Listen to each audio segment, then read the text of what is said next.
예, 하나님 말씀 보겠습니다. 하나님 말씀은 사도행전 4장 13절에서부터 22절입니다. 사도행전 네 번째 시간인데요. 사도행전은 어떤 책입니까? 우리가 알고 있는 사도행전에 대해서 혹시 설명하실 수 있는 분이 아마 전부라고 생각을 하는데 사도행전은 성령행전이라 선교행전으로 그렇게 불립니다. 저자가 누구라 그랬습니까? 누가라 그랬어요. 누가인데 오히려 바울 행전이라고 이렇게 이야기를 합니다. 사도행전이 모두 몇 장으로 되어 있습니까? 28장으로 되어 있죠. 1장에서부터 12장까지는 베드로에 대한 어떤 기사들이 또 베드로가 행한 어떤 그 행적들이 기록이 되어져 있고 13장부터 28장까지는 이제 사울이 바울이 되어져서 사도행전 9장에서 다메섹 도장에서 예수님을 만나고 난 이후에 그가 이제 본격적으로 사도행전 13장이 되어지면 이제 하나님께 쓰임을 받고 또 그가 이방인의 사도로 또 일을 하는 것, 사역을 하는 것을 이제 보게 되어집니다. 그래서 그 두 부분으로 나뉘어진다 이렇게 말씀을 드렸습니다. 이거는 사도행전을 봄에 있어서 사람으로 나누는 어떤 구분하는 방법일 수 있는데 지역으로 나누는 방법을 여러분들에게 말씀을 드렸죠. 그래서 누가복음에서는 예수님께서 그 사역을 감당하실 때 처음에 갈릴리에서 사마리아 유대로 그리고 예루살렘으로 그리고 사도행전에 넘어오면 그 사역을 제자들이 이어받아서 사도들이 이어받아서 예루살렘에서 사마리아 유대로 그리고 땅끝까지 이제 그 복음이 전파되어지는 이야기가 기록이 되어져 있는 게 바로 사도행전이에요.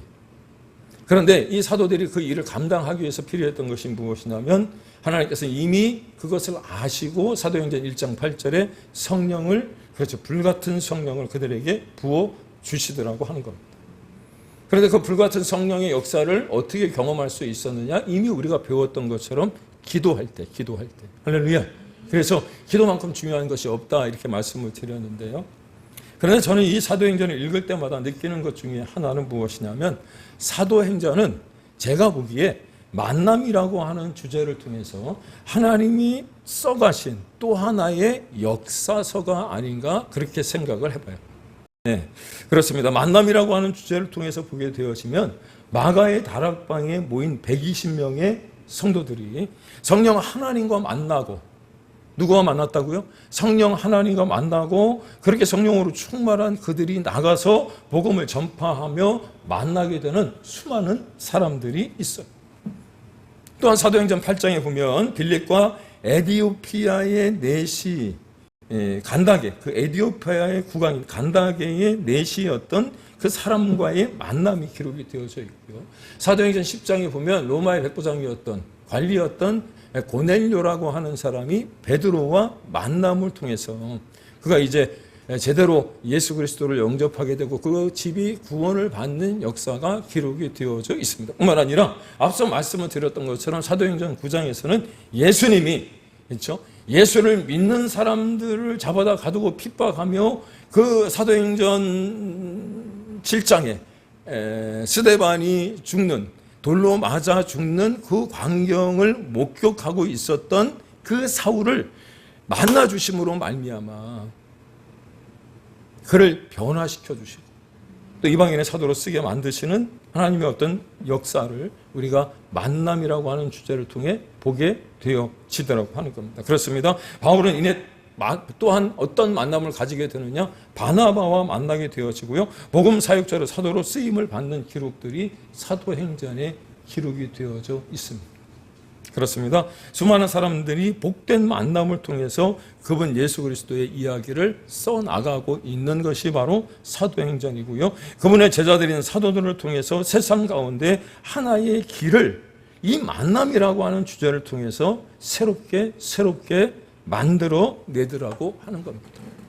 오늘도 하나님이 우리에게 복된 만남을 허락해 주신 줄로 믿습니다. 그래서 이 만남이 여러분 즐거울 수 있기를 주님의 이름으로 축원을 드립니다. 뿐만 아니라 기쁠 수 있기를 주의 이름으로 축원을 드립니다. 교회에 오셨을 때 내가 만나는 사람들로 인하여서 늘 마음이 좀 이렇게 위축이 되고 쪼그라들어 있었는데 그분을 만남으로 말미암아 그 마음이 편해지고 넓어지고 또 기쁘고 즐거워짐으로 말미암아 교회를 가고 싶다라는 생각이 들어야 돼요. 할렐루야.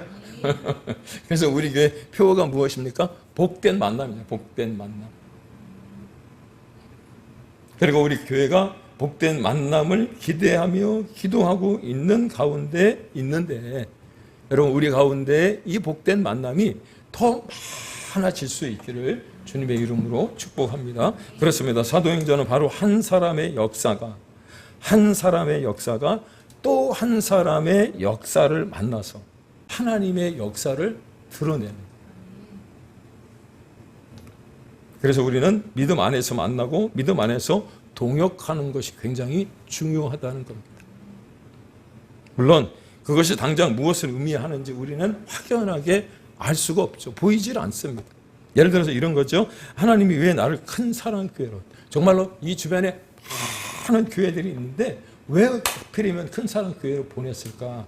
생면부지였던 나와 저 목사님을 왜 만나게 하셨으며 나와 옆에 있는 성도님들을 왜 만나게 하셨는지 지금은 잘 알 수 없지만, 여러분 이런 만남을 통해서 예수 그리스도의 깃발이 여러분 되게 하실 줄로 믿으시기를 바랍니다. 복음을 들고, 그렇죠, 저 산을 넘게 하시는, 그래서 그 삶이 아름답게 하시는 하나님의 역사를 우리가 지금은 알 수 없지만 여러분 시간이 지나면 지날수록 여러분 깨달으시고 맛보아 알게 되어지는 줄로 믿으시기 바랍니다. 그렇죠. 그래서 저는 한 사람 한 사람의 만남이 참 소중한 것 같아요. 그래서 우리 장로님에게 제가 뭐라고 말씀을 드렸냐면, 어느 구름에서 비가 내릴지 모르니까 모든 사람을 대할 때, 그렇죠, 선이 대하고, 그 사람을 나보다 낮게 여기는 게 아니고요, 높게 여기며 그 사람을 대해 줄 때 아마도 나를 통해 그리스도의 사랑이 전파되어지지 않을까 믿습니까? 그렇게 지난 시간에 베드로와 요한을 성전 미문에서 만났던 한 안전뱅이가 있습니다. 그 사람은 나면서부터 걷지 못했고 오늘 말씀 22절에 보니까 뭐라고 얘기했습니까? 나이가 40세 정도 되어졌대요.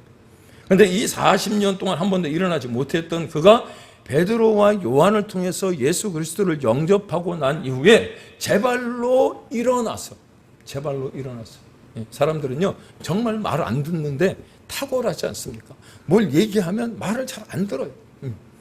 일어나 걸어라. 베드로와 요한이 그랬는데도 불구하고 일어나 뛰기도 하며 춤췄다는 거예요. 말을 안 들어도 엄청 안 들었던 거 아니에요.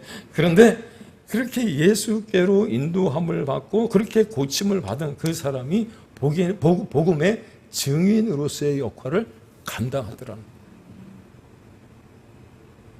그렇습니다. 사도들과 불쌍하고 가여운 한 사람과의 만남, 40년 동안 한 번도 걷지 못했던 그 마음 가운데 얼마나 걷고 싶었을까요?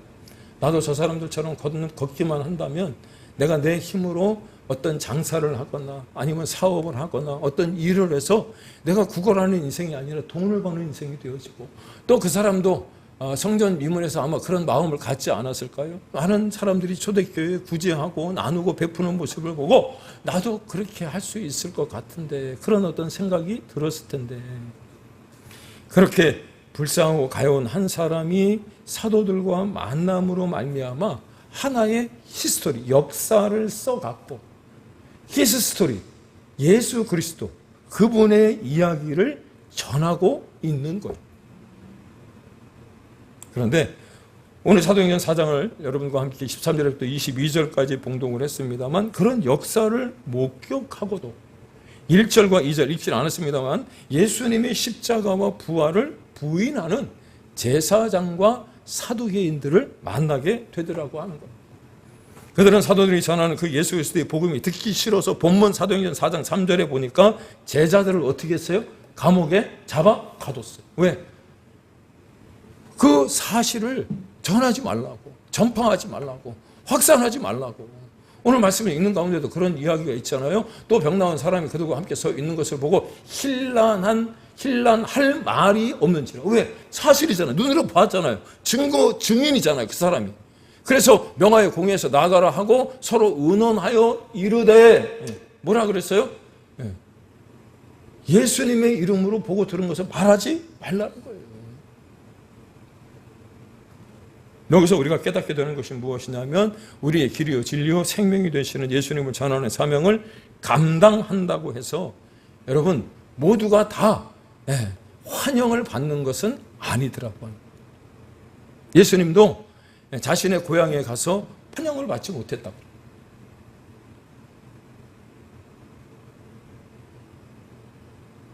여러분, 그런데 이런 모습이 가족들 간에도 그런 경우들을 왕왕 보게 되지 않습니까? 가족들 간에도 복음을 증거하면 여러분, 아니 다른 거는 다 좋은데 제발 교회 다니라는 소리는 하지 말라고, 예수 믿으라는 소리는 하지 말라고 이럴 때가 있잖아요. 친구들 중에도 그런 사람들이 있잖아요. 야, 교회 좀 다니자. 야, 예수 믿고 그거보다 천국 가자. 그럼 너 하나 잘, 이런 얘기하는 사람도 있어요. 그렇습니다. 오히려 복음을 증거해도 사도들에게 다가온 것은 칭찬이 아니었고 상급이 아니었으며 더욱더 면류관도 아니었다라고 하는 거죠. 사도들이 받은 것이라고는 뭐예요? 핍박이에요, 핍박. 환영을 받은 게 아니고요. 오히려 거부당했어. 이미 지난 시간에 보았던 것처럼 하나님의 말씀이 마음속에 들려질 때 어찌할꼬 하면서 회개하는 사람이 있는가 하면, 스데반을 돌로 쳐서 죽이는 것처럼 여러분, 돌을 드는 사람이 있다는 거예요. 여러분, 나중에 가서 우리가 한 번 더 말씀을 보겠습니다만, 스데반의 복음을 전하다가 돌로 맞아 순교할 때 우리는 그냥 돌에 맞아 죽었다라고 하는 것이 그냥 본문 속에 이렇게 기록이 되어져 있으니까, 활자로 표현이 되어 있으니까 이게 와서 감동이 안 된다 그래야 되나? 뭐라 그럴까? 이게 느낌이 없어요. 그런데 당시에 돌에 맞아 죽는 어떤 상황들을 표현하자면 이런 거예요. 예를 들어서 당시에 어떤 그 법에 소축이 되어져서 돌에 맞아 죽는 사람이, 죽어야 할 사람이 땅을 파요. 한 1m, 2m 되는 땅을 파서 자기가 그 구덩이 속에 들어가는 겁니다. 그러면 돌을 위에서 던지는 거예요. 아셨습니까?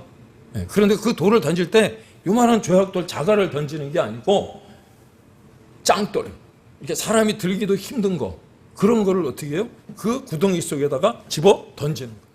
그러니 그걸 맞으면 사람이 죽을까요? 안 죽을까요? 죽겠죠.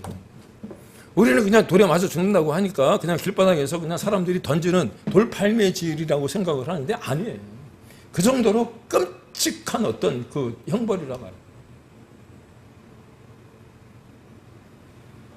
복음을 전했더니 환대를 받거나 환영을 받지 못하고 오히려 돌에 맞아 죽는 경우들도 생기더라고 하는 겁니다. 그렇습니다. 사도들이 받은 것이라고 하는 것은 핍박이었어요. 오늘 본문도 재밌다고 표현하기는 좀 그렇지만 지금도 우리 귀에 흔히 들려지는 듯한 반응을 보여주고 있잖아요. 18절에서 뭐라 그랬어요? 그들을 불러 경고하여 도무지 예수의 이름으로 말하지도 말고 가르치지도 말라 그랬다는 거예요. 교회 네가 다니는 건 좋은데 나한테 전도하지 말라. 교회 가자는 소리 하지 말라고 할 때가 있잖아요. 남편이나 아내 얘기할 때. 뭐 여자분들은 믿음이 좋아져서 그 복음이 들어가면 금방 교회 나오지만 남편들이 그렇게 쉽지 않아요. 전도한다는.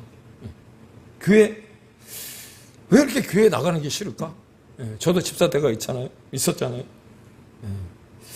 교회 다니는 거 왜 싫어할까? 첫 번째 제가 봤을 때는 그 시간이 낭비하는 시간이라고 생각합니다.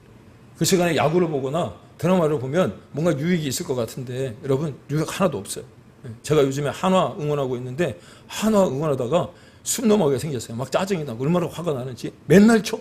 이기는 법이 없어요. 이기는 법이. 제가 충청도 사람은 아닌데 내가 한화를 얼마나 응원하는지 모릅니다. 아니 볼 때마다 쳐. 안 보면 이기나? 야구 보다가 막 열이 막 스팀이 막 올라와. 드라마 여러분 보다 보면은요 유익이 되는 것도 있지만 유익이 안 되는 것들이 너무 많아요. 오히려 그 시간에 아내와 손잡고 교회에 오는 게 여러분 혹시 유익이 되는 줄로 여러분 깨닫기를 바랍니다. 이명호 성도님 왜 이렇게 인상을 써요? 남편이 그래요? 아니 내 얘기하는 것 같으네? 이런 소리 아니에요. 우리가 복음을 전하고 전도하다가 이런 사람들을 만날 수가 있잖아요. 그럴 때 어떤 마음이 드냐면 위축이 돼요. 예수 천당 불신지요. 옛날에는 그렇게 얘기를 하고 전철 안에서 이야기를 하면 사람들이 다 들었는데 지금은 그것도 하지 마라 그러잖아요. 교회 다닙시다. 그리고 어떻게 해요? 예수 그리스도에 전하면 오히려 그냥 내 주먹을 믿으라고 하는 사람들도 있단 말이에요. 그럴 때 위축이 돼요. 위축이. 그런데 복음을 전해도 듣지 않는 것 같다고 낙심하지 않기를 바랍니다. 그럴수록 열심까지는 아니어도 하던 일을 계속해서 할 수 있기를 소망합니다. 그러면 고린도후서 3장 7절에 뭐라 그랬냐면, 전서 3장 7절에 심는 사람이나 물 주는 사람은 아무것도 아니요 잘하게 하시는 분은 누구예요? 하나님이시죠. 제가 교회 오기 전에 어느 목사님이 설교를 듣는데 그분이 그런 얘기를 하시더라고.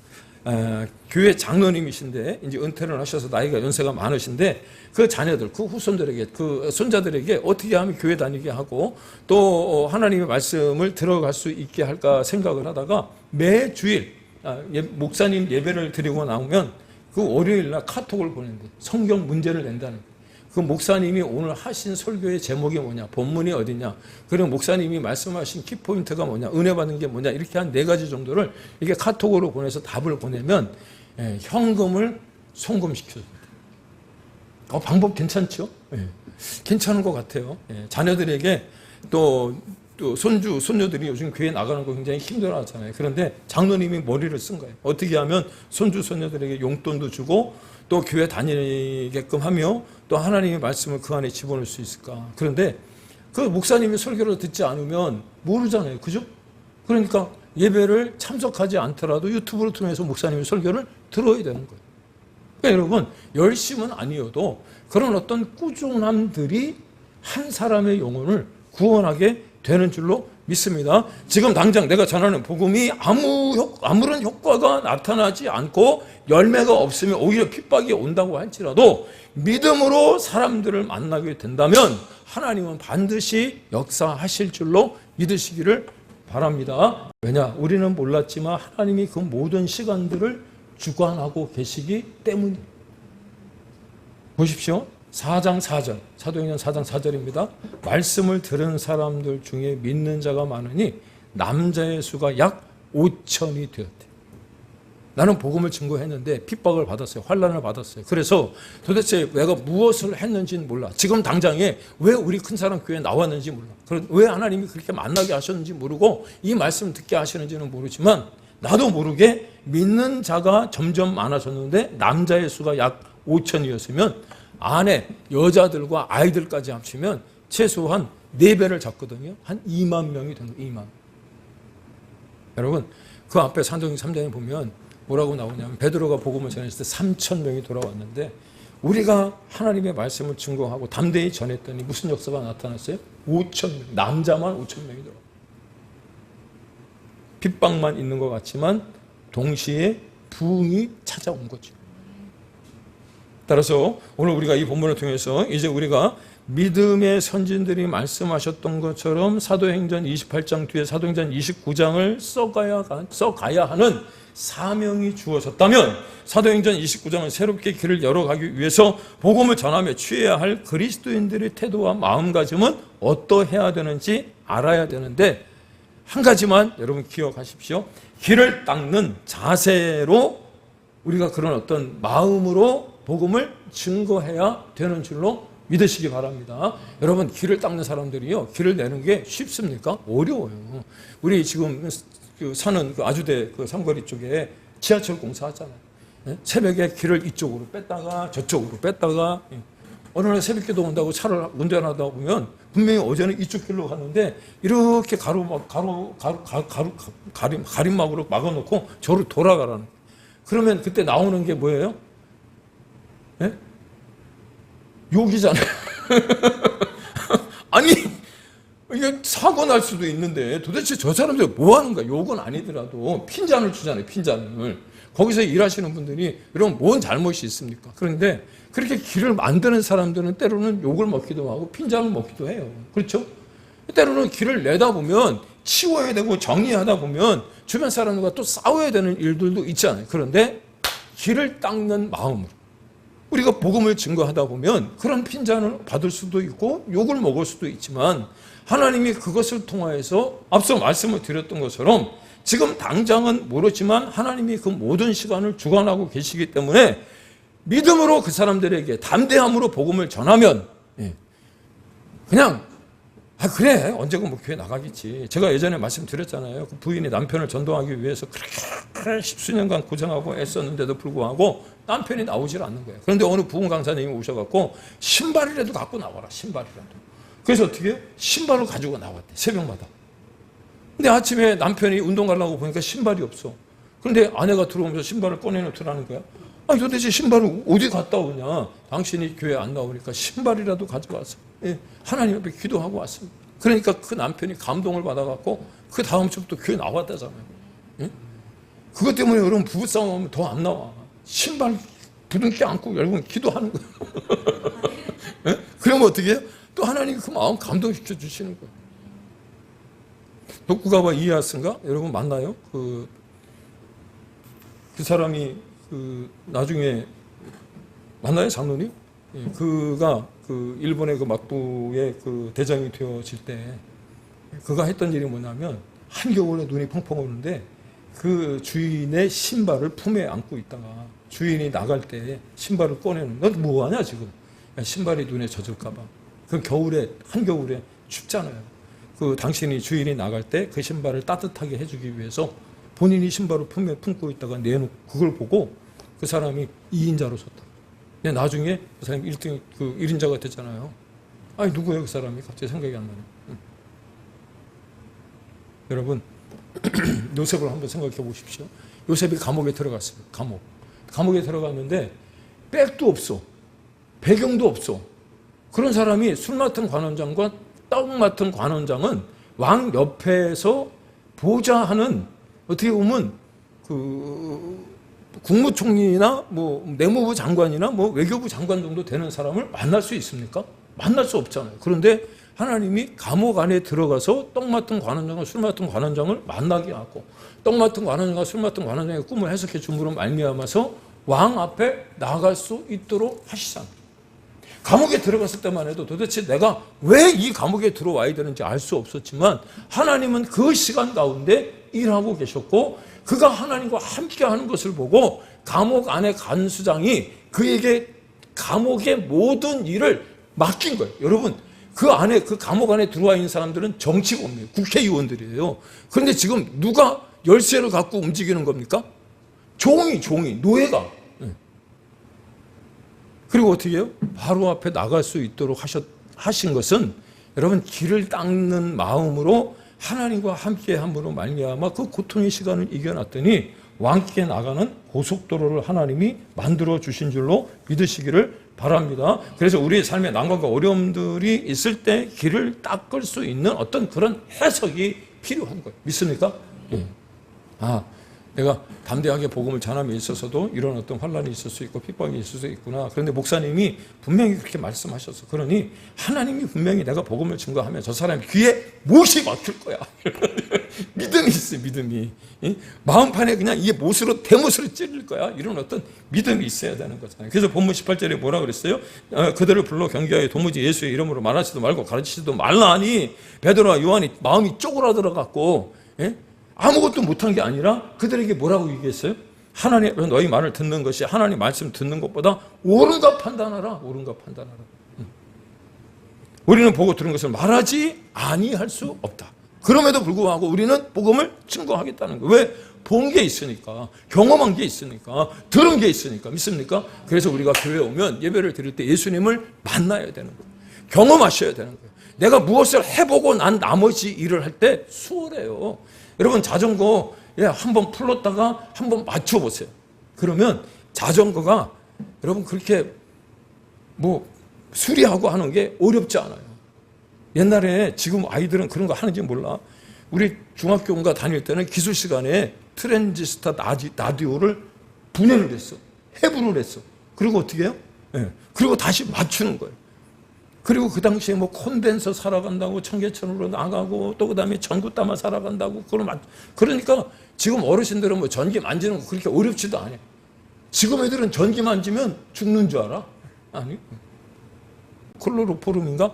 그 마취제. 그 마취제를 수건에다가 이렇게 발라갖고, 여러분 깨구리 잡아갖고 깨구리 코에다가 딱 이렇게 놓으면은 깨구리가 기절해.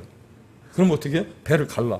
해부를 해. 요거는 심장이고, 요거는 뭐 췌장이고, 요거는 뭐 십이지장이고, 뭐 하여튼 이건 콩팥이고, 이제 뭐 이걸 봐. 그리고 경험을 해보면, 예, 담대히 복음을 증거할 수 있고, 전할 수 있는 줄로 믿습니다.